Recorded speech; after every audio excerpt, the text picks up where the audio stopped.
Me encantan esas declaraciones inspiradoras, especialmente la cita de William James. La mejor arma contra el estrés es nuestra capacidad de elegir un buen pensamiento sobre otro. Esta es cita de William James. William James fue un filósofo, un psicólogo, un profesor de Harvard. Él fue hijo de un teólogo y su padrino fue Ralph Waldo Emerson. Él personalmente conoció a Sigmund Freud y Mark Twain. Sus estudiantes incluyeron a Teddy Roosevelt y Du Bois.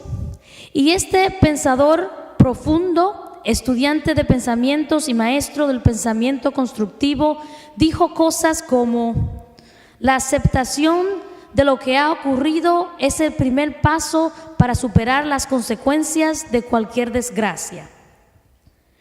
El mayor descubrimiento de mi generación es que uno se puede modificar su vida mediante la alteración de su actitud. ¿Por qué deberíamos pensar en las cosas que son preciosas? Porque el pensamiento determina la vida. Es un hábito común culpar a la vida sobre el medio ambiente. El medio ambiente modifica la vida, pero no gobierna la vida. El alma es más fuerte que sus alrededores. El pasaje de hoy del Apocalipsis, breve como es, nos da una mirada en el poder de elegir nuestra actitud. El autor de Apocalipsis nos dice que Dios es el primero y el último.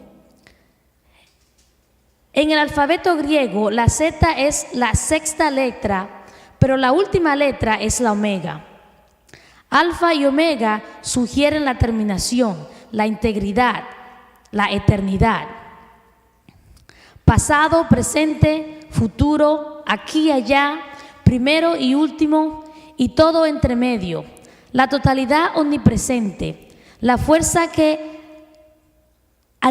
es animadora de nuestras vidas, el poder y la presencia que es exactamente donde estamos, que fluye a través de nosotros, expresándose como nosotros, ahora y para siempre. Lo que es conocido por muchos simplemente como Dios, en el que todos vivimos y nos movemos y existimos. Ahora, esto es importante para el escritor de Apocalipsis. Apocalipsis fue escrito en respuesta a la opresión romana imperial. El número 666 es una representación numérica de Nerón, el gran dragón, la fuerza militar imperial romana. La bestia es el emperador y así sucesivamente. El escritor opta por utilizar la imaginación creativa para hacer frente a las dificultades de su vida y luego comparte su creatividad para elevar, fortalecer y animar a otros. El escritor de Apocalipsis no está tratando de aterrorizar a la gente, sino de empoderar a las personas que han sido aterrorizadas toda su vida. El caos en el Apocalipsis en realidad sugiere que la esperanza, la fe, la forma en que usamos nuestras palabras, la forma en que formamos la comunidad pueden ayudar a navegar y en algunos casos incluso tomar autoridad sobre el caos de la vida. Cuando el cielo se está cayendo, el Apocalipsis dice que todavía hay razones para la esperanza. Cuando el mundo se está rompiendo en las costuras, podemos elegir a imaginar las posibilidades y podemos elegir a la esperanza de todos modos. Ánimo y nunca pierdas las esperanzas. Ese es el mensaje de Apocalipsis. Y el mensaje comienza allá por el capítulo 1, recordándonos que Dios, el bien, la razón de ser, la fuente y la sustancia de la vida, es omnipresente y eternal. Dios está con y en nosotros. el Alfa y la Omega. El que estaba con nosotros en el Éxodo está con nosotros aun cuando nos enfrentamos a la tiranía de Roma. Y ese mismo amor omnipresente, ese amor divino, estará con nosotros para siempre. Está con nosotros cuando nos enfrentamos a la tiranía de la depresión, o la tiranía de la falta, o la tiranía de la soledad, o la tiranía de los retos médicos. Las fuerzas diabólicas parecen venir en contra de nosotros, pero hay una verdad dentro de nosotros que no pueden tocar ni dañar de ninguna manera. El Alfa y el Omega, la omnipresencia de la vida, se expresa como nosotros, y nuestro valor sagrado es nuestra verdad absoluta y eterna. Ninguna circunstancia nos puede robar de eso. Lo que se suele pasar por alto en el Apocalipsis es la centralidad de un cordero. El poder de Apocalipsis no es monstruoso o la guerra. El verdadero poder de Apocalipsis es el poder del cordero. Resolución mediante la violencia y la intimidación y el mando y el control es el camino del César. Apocalipsis es una resistencia a la manera del César. Y así, el verdadero poder que está enfrente del poder del César es el poder del Cordero. Y el poder de la compasión, el poder de la dulzura, de mansedumbre, que es mucho más fuerte que los regímenes odiosos. Los corderos no asustan a muchas criaturas. Los corderos son hermosos y gentiles. Se desarrollan mejor en un ambiente de cuidado, en comunidad. Los corderos se deleitan en saltar y jugar en el pastoreo. Ellos encuentran alegría justo donde y como son. Los corderos viven con y en medio ambiente, sin tratar de hacerse cargo o convertirse en el nuevo potentado. Y es el cordero que demuestra la victoria sobre la bestia y el dragón en Apocalipsis. La gente se olvida que el verdadero poder es el poder del cordero en Apocalipsis. Apocalipsis no es acerca de la destrucción, se trata de la cura para la destrucción. El uso de palabras e ideas y el optimismo y la creencia en la justicia y la equidad, la preocupación por el menor de ellos, como dice en Mateo 25, y una insistencia implacable por un lugar en la mesa sin luego tratar de demonizar o colonizar a otros. Ese es el poder del Cordero. Para tocar al leproso y alimentar a los hambrientos, y la lucha por los que no tienen voz y poder, para desafiar y superar los prejuicios y negarle a los poderes que definen a ningún ser humano como algo menos que un hijo de Dios. Eso es el poder del Cordero. Lo vemos en Jesús. Lo vemos en Harriet Tubman, lo vemos en Gandhi, lo vemos en Martin Luther King, lo vemos en Dorothy Day. Sin levantar un ejército, sin asesinos de formación, sin siquiera librar una guerra de propaganda para deshumanizar a sus adversarios, Jesús desafía a la opresión, afirma el valor sagrado de toda la gente y construye algo curativo en la corriente de la vida de la humanidad. Ese es el poder del Cordero. Ahora, no quiero decir que en la forma brutal en que los animales fueron sacrificados una vez para apaciguar a los dioses. La ejecución es el resultado de cómo Jesús vivió su vida, no el propósito de la misma. Nunca intento de glorificar la manera brutal y cruel que el sistema imperial romano torturó a muerte a Jesús. No es su victimización que hace a Jesús un cordero. Es su dulzura. Por supuesto, él se enojó y se asustó y tuvo momentos de confusión.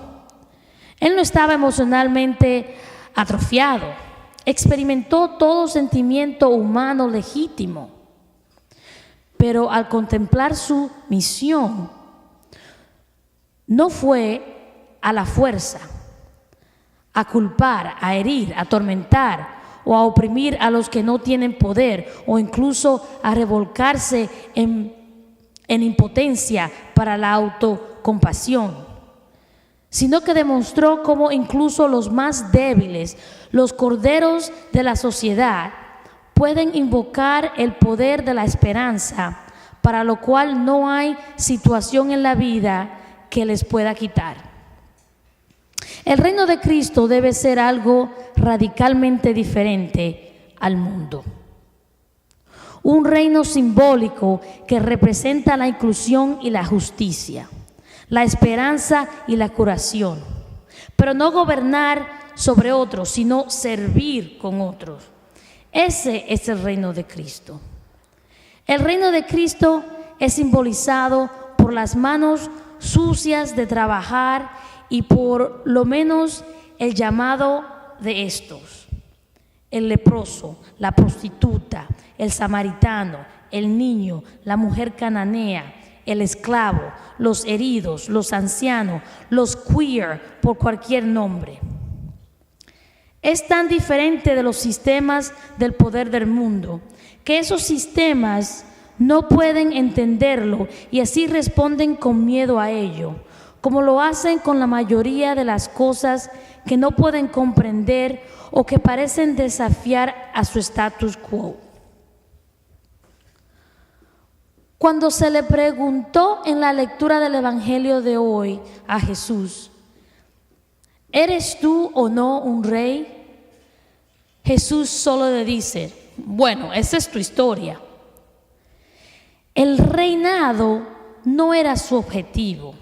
El ser parte de nuestra familia era su objetivo.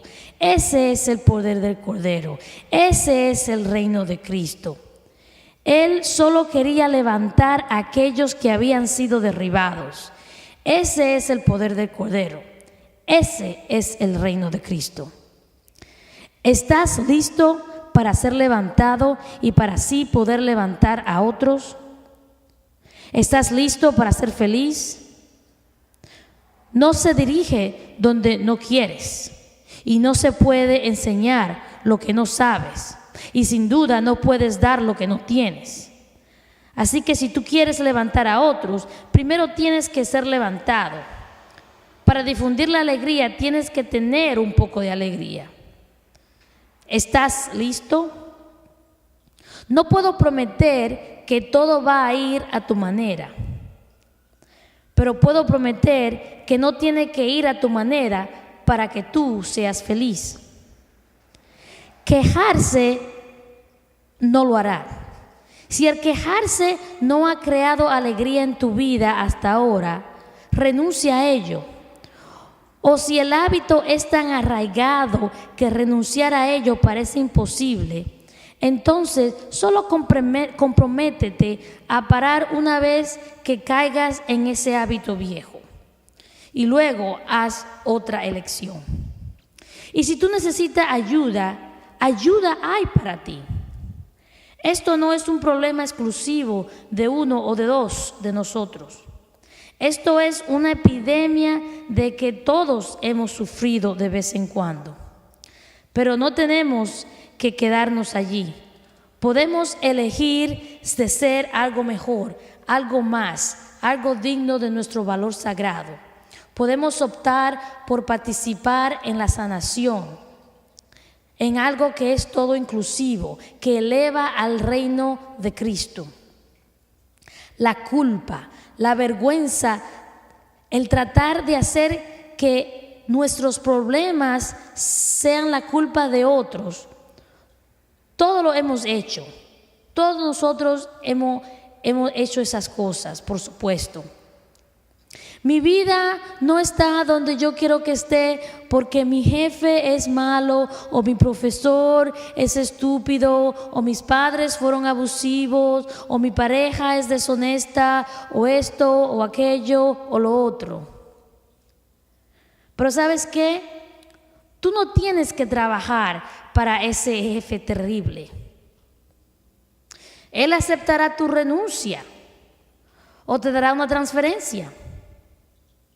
Ese tonto profesor no es tu oficial de libertad condicional. Puedes dejar esa clase o tener una transferencia a otra escuela, o simplemente quedarte con él hasta el final del semestre, cuando te liberes de su prisión académica, de todos modos. Y tal vez tus padres eran malos contigo al principio de tu nacimiento hasta los 18 años.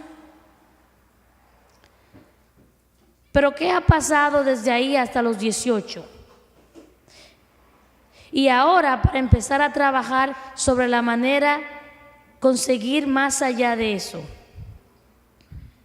Los primeros 18 años están en ellos. Después de eso, tenemos que eventualmente tomar alguna responsabilidad. Y si en lugar de revolcarse en lo equivocado, que ellos nos hicieron, decimos, lo que pasó, pasó. No me gustó eso. Me gustaría que no hubiera pasado. Pero maldito si voy a dejar que me roben la alegría. Mas fue terrible, pero gracias a Dios todo ha terminado, siempre y cuando no lo mantenga con vida artificial. Anne Frank dijo: yo no pienso en toda la miseria, pienso en toda la belleza que aún queda. Anne Frank no tuvo una vida fácil o incluso larga, pero ni siquiera todo el poder de la Alemania nazi podría robarle de su optimismo y su poder de alegría, como iba a enfrentarse a los retos actuales en su vida. Ella tenía el poder del Cordero. El pasado es el pasado y el futuro tiene posibilidades infinitas. Ese es el poder del Cordero. No importa lo que haya sucedido o lo que está sucediendo a tu alrededor. Lo que creemos sobre nosotros mismos y cómo nos sentimos acerca de nosotros mismos es una opción que solo nosotros podemos hacer. Una vez que elegimos la esperanza, la paz, la alegría y el amor, las cuales escucharemos a través del Adviento, en realidad estamos eligiendo el reino de Cristo, un reino que significa comunidad y hermandad, lo cual es de todo un bueno. Y estas son las buenas nuevas. Amén.